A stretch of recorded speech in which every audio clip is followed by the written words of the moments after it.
we're talking about building protective factors. And it's more often that families don't have access to the same degree of protective factors in their community.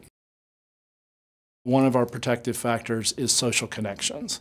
And we know that when families are challenged by poverty, they're more likely to be isolated, which can then be a risk factor for child maltreatment. They may perceive the risks in the neighborhood as being overly risky for their children, so they isolate and they have those children at home, and they don't connect to other families in a way that they might if they were in a different type of neighborhood.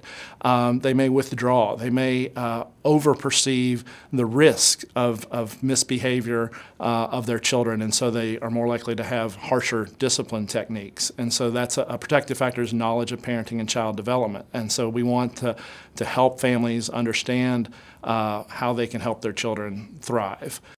Other protective factors are concrete support in times of need. We know that so often families that are challenged by poverty don't have that assistance that they need. And when we say concrete support, we mean concrete support, not just a referral, but actually the help you need. Your utilities are about to go out and you don't have a way to keep your home warm in the winter. You need assistance with that. And so as a society, we come together and we have programs and services that help that. The other protective factors is resiliency.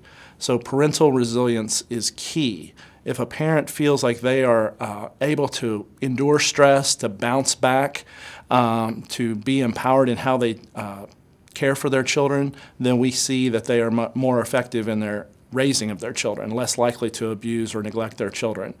But we know that resilience is undermined when a family is dealing with extreme poverty, when they not sure where the next paycheck is going to come from, or they have those medical bills that they're trying to pay.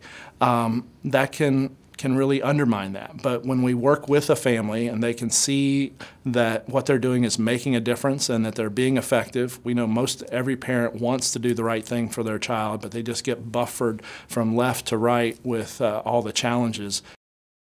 The last one is social emotional competence of children. We want to build that protective factor. We want to build all of these protective factors for families and in our communities.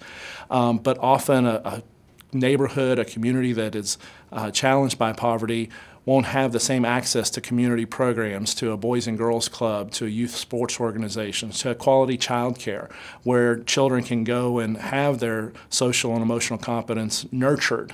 And so we want to work with these communities to make sure there's more opportunities for recreation, for educational advancement programs, job training programs, whatever it might be.